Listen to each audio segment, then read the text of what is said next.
அஸ்ஸலாமு அலைக்கும் வரஹ்மத்துல்லாஹி வபரகாத்துஹு. ஏக இறைவனாகிய அல்லாஹ்வின் சாந்தியும் சமாதானமும் நம் அனைவரின் மீதும் நிலவட்டுமாக என்று துவா செய்தவளாக எனது உரையை நான் ஆரம்பம் செய்கிறேன். மனிதர்களாகிய நாம் அன்றாட பயன்படுத்தக்கூடிய வார்த்தைகள் பல வகையாக இருக்குது. சில வார்த்தைகள் அன்பை வெளிப்படுத்தும், சில வார்த்தைகள் கோபத்தை தூண்டும், சில வார்த்தைகள் கேலி செய்யும், சில வார்த்தைகள் இரட்டை அர்த்தம் கொண்டதாக இருக்கும். இப்படி எத்தனையோ வகைகளான வார்த்தைகள் நம்மளோட நாக்கில் ஓடிட்டு இருக்கு. ஆனால் நம்ம ஏற்றிருக்கிற இந்த இஸ்லாம்ங்கிற கொள்கை இந்த வார்த்தைகளுக்கு ஒரு மிகப்பெரிய இடத்தை கொடுத்துருக்கு. ஏன்னா மனுஷன் பேசுகிற சில வார்த்தைகள் அவனை இறைவனிடத்தில் உயர்த்தி அவனுக்கு நன்மையை வாங்கி தரும். அதே மாதிரி அவன் பேசுகிற சில வார்த்தைகள் அவனுக்கு தீமையையும் நரக தண்டனையையும் பெற்றுத்தரும். அதனால தான் மனுஷன் பேசுகிற ஒவ்வொரு வார்த்தையும் கண்காணிக்கப்படுகிறதுன்னு சொல்லி அல்லாஹ் எச்சரிக்கை செய்கிறான். நம்மள நிறைய பேர் என்ன சொல்கிறோம், இது ஒரு சாதாரண வார்த்தை தானே, இதனால என்ன இருக்குன்னு நினச்சி அலட்சியமாக ஏதேதோ வார்த்தையை பேசிடுறோம். சில நேரம் கோபத்தில் கத்துறோம், சில நேரம் கேலியாக ஏதாவது வார்த்தையை விட்டுடுறோம். ஆனால் நம்மளே மறந்து போய் பேசுகிற வார்த்தைகள் கூட என்ன ஆகுது, பதிவு செய்யப்படுதுங்கிறத நம்ம மறந்துட்டோம். இதை தான் அல்லாஹ் தன்னோட குரானில் என்னன்னு சொல்கிறான், இடது புறத்தில் ஒருவரும் வலது புறத்தில் ஒருவருமாக இருவர் குறிப்பெடுத்து கொண்டிருக்கின்றனர்.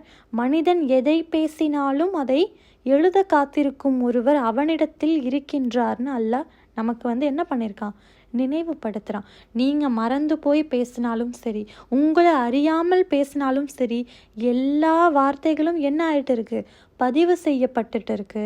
எதுக்கு பதிவு செய்கிறாங்க, ஏன்னா வார்த்தைகளையும் நம்ம கவனமாக பயன்படுத்தணும். வார்த்தைகள்லையும் என்ன இருக்குது, நிறைய அமல்களும் இருக்குது, அதன் மூலம் தண்டனையும் இருக்குன்னு சொல்லி அல்லாஹ் நமக்கு நினைவு செய்கிறான்.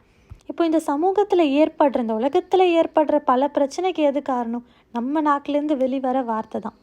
இந்த நாக்கிலேருந்து வெளிவர வார்த்தை பல சமூகத்துக்கு இடையே போரையும் அழிவையும் ஏற்படுத்த காரணமாக இருந்திருக்கு. அதே நாவிலிருந்து வரக்கூடிய வார்த்தை எழுச்சிக்கும் புரட்சிக்கும் நல்ல மாற்றத்துக்கும் காரணமாக இருந்திருக்கு. இதில் என்ன தெரியுது, இந்த நாக்குங்கிறது ஒரு கத்தி மாதிரி. இதை நல்லதுக்காகவும் பயன்படுத்த முடியும், தீமைக்காகவும் பயன்படுத்த முடியும். ஒரு சமூகத்தோட எழுச்சிக்காகவும் பயன்படுத்த முடியும், ஒரு சமூகத்தோட வீழ்ச்சிக்காகவும் பயன்படுத்த முடியும். இப்போ அதே மாதிரி இந்த உலகத்தில் இருக்கிற நம்ம எல்லோருமே எந்த ஒரு வேலை செஞ்சாலும் அதில் ஒரு கூலி இருக்கணும், ஏதோ ஒரு பலன் இருக்கணும், அப்படி இருந்தால் தான் அதை செய்வோம் அப்படின்னு ஒரு எதிர்பார்ப்போடு தான் நம்ம என்ன பண்ணிகிட்ருக்கோம், வாழ்ந்துட்டுருக்கோம். அதே மாதிரி நம்ம பேசுகிற ஒவ்வொரு வார்த்தையும் நிதானமாக பேசணும். ஏன்னா பேசப்படுற வார்த்தைக்கும் என்ன இருக்குன்னு நம்ம இஸ்லாம் சொல்லுது, பேசப்படும் வார்த்தைகளுக்கும் நன்மை இருக்கிறதுன்னு மனுஷன் புரிஞ்சுக்கணும்னு இஸ்லாம் சொல்லுது. இப்போ நம்முடைய தூதர் நபி அவர்களை எடுத்துக்கிட்டோம் அப்படின்னா, அவங்க மக்களை வெற்றிகரமாக வழி நடத்தி மாற்றியதற்கு எது காரணம், அவங்க பேசின அந்த பேச்சு, அவங்க பேச்சில் இருந்த அந்த மென்மை, அழகான அந்த வார்த்தைகள் தான் முக்கிய காரணம்ங்கிறத நம்ம யாராலையுமே மறுக்க முடியாது. இன்னும் அல்லாஹ் ஒரு அழகிய உவமையை சொல்லி நமக்கு ஒரு விஷயத்தை தெளிவுபடுத்துகிறான். என்ன தெரியுமா, நபியே நல்ல வார்த்தைக்கு ஒரு உவமை இருக்குது, அதை நீர் காணவில்லையான்னு கேட்டுட்டு சொல்கிறான், நல்லதொரு மரத்தை போன்றது. நல்ல வார்த்தைங்கிறது நல்ல ஒரு மரத்தை போன்றது. அதோட வேர் பூமியில் உறுதியாக பதிஞ்சிருக்கும், அதோட கிளைகள் வானத்தை நோக்கி உயர்ந்திருக்கும்னு அல்லாஹ் சொல்கிறான். இந்த வசனத்தை படிக்கும்போது நமக்கு என்ன புரியுது, நல்ல வார்த்தைக்கு இறைவன் கிட்ட எவ்வளோ பெரிய அந்தஸ்து இருக்குங்கிறத நம்மளால் விளங்கிக்க முடியுது. ஒரு சாதாரண வார்த்தை கூட அல்லாஹ் கிட்ட நமக்கு என்ன வாங்கி தரும் தெரியுமா, மதிப்பை பெற்றுத்தரும். அதனால தான் நம்ம நாக்கிலிருந்து வரக்கூடிய ஒவ்வொரு சொல்லும் நன்மையை நோக்கி இருக்கணும்னு சொல்லி நபி ஸல்லல்லாஹு அலைஹி வஸல்லம் அவர்கள் சொல்கிறாங்க. இந்த ஹதீஸை அறிவிப்பவர் அபூ ஹுரைரா ரலியல்லாஹு அன்ஹு. ஒரு அடியார் அல்லாஹ்வோட திருப்திக்குரிய ஒரு வார்த்தையை சர்வசாதாரணமாக அதனோட பலன் என்னன்னு பெருசாக யோசிக்காமல் பேசிடுறாரு. அதன் காரணமாக அல்லாஹ் அவருடைய அந்தஸ்துகளை உயர்த்தி விடுகிறான் அப்படின்னு சொல்லி நபி ஸல்லல்லாஹு அலைஹி வஸல்லம் அவர்கள் சொல்கிறாங்க. இன்னும் நபி ஸல்லல்லாஹு அலைஹி வஸல்லம் அவர்கள் சொல்கிறாங்க, யார் தன்னோட 2 தாடைகளுக்கு இடையில் இருக்கக்கூடிய நாவையும் 2 கால்களுக்கு இடையில் இருக்கக்கூடிய உறுப்பையும் பாதுகாப்பதாக உத்தரவாதம் செய்கிறாரோ அவருக்கு நான் சொர்க்கத்தை உத்தரவாதம் செய்கிறேன்னு அல்லாஹ் சொல்கிறான். மனுஷனுக்கு ரொம்ப கஷ்டமான விஷயம் என்ன தெரியுமா, அமைதியாக இருக்கிறது. நம்ம எல்லார்கிட்டையும் பேசிக்கிட்டே இருக்கணும், எதையாவது பகிர்ந்துக்கணும். ஒரு விஷயம் கேள்விப்பட்டோன்னா அதை உடனே எல்லாருக்கும் ஃபோன் பண்ணி சொல்லிடணுங்கிற ஒரு மனநிலைமையில் நம்மெல்லாம் வாழ்ந்துட்டுருக்கோம். ஆனால் இஸ்லாம் என்ன சொல்லுது? இஸ்லாம் சொல்கிற உண்மை என்ன தெரியுமா? நம்ம பெரிய பெரிய அமல்கள்லாம் செய்யணும்னு இல்லை, மலையை உடைக்கணும்னு அவசியம் இல்லை, நீண்ட நீண்ட இபாதத்துக்கள் செய்யணும், அது மட்டும்தான் நமக்கு சொர்க்கத்தை வாங்கி தரும் அப்படின்னு நமக்கு இஸ்லாம் சொல்லலை. என்ன சொல்லுது?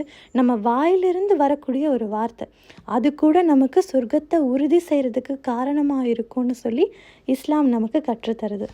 இதே உண்மையை நபி ஸல்லல்லாஹு அலைஹி வஸல்லம் அவர்கள் இன்னொரு அழகான ஹதீஸ் மூலம் நமக்கு தெளிவுபடுத்துகிறாங்க. இந்த ஹதீஸை அறிவிப்பவர் அதி இப்னு ஹாத்திம் ரலியல்லாஹு அன்ஹு என்ன சொல்கிறாங்க தெரியுமா? ஒரு முறை நபி ஸல்லல்லாஹு அலைஹி வஸல்லம் அவர்கள் நரகத்தை பற்றி சொல்கிறாங்க. அப்போ உடனே அல்லாஹ் கிட்ட பாதுகாப்பு கேட்குறாங்க, தன்னோட முகத்தை திருப்பிக்கிட்டாங்க. திரும்பவும் நரகத்தை பற்றி சொல்கிறாங்க, அப்பவும் என்ன பண்ணுறாங்க? அல்லாஹ் கிட்ட பாதுகாப்பு கேட்குறாங்க, தன்னோட முகத்தை திருப்பிக்கிறாங்க. கடைசியாக மக்களை நோக்கி சொல்கிறாங்க, ஒரு பேர்ச்சம்பழத்தோட துண்டை தர்மம் செஞ்சாவது நரகத்திலிருந்து உங்களை காப்பாற்றிக்கோங்க, அதுவும் முடியலையா ஒரு நல்ல சொல்லை கொண்டு உங்களை காப்பாற்றிக்கோங்கன்னு எச்சரிக்கை செய்கிறாங்க. ஒரு பேர்ச்சம்பழத்தோட ஒரு சின்ன துண்டு கூட நம்மளை நரகத்திலேருந்து காப்பாற்றுற அளவுக்கு தர்மம் முக்கியம், அதுவும் முடியல, ஒரு நல்ல வார்த்தை கூட போதும் நம்மளை நம்ம காப்பாற்றிக்க முடியும் அப்படின்னு சொல்லி நமக்கு நம்மளுடைய தூதர் அறிவுரை செஞ்சுருக்காங்க.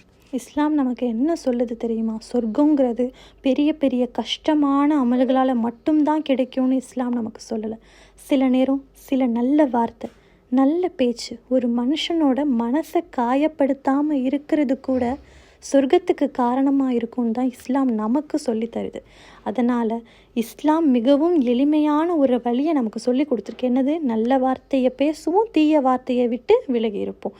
அல்லாஹ் நம் நாவை பாதுகாத்து நல்ல வார்த்தைகளை மட்டும் பேசும் தகுதியை நமக்கு தருவானாக என்று துவா செய்தவளாக என்னோட உரையை நான் நிறைவு செய்கிறேன்.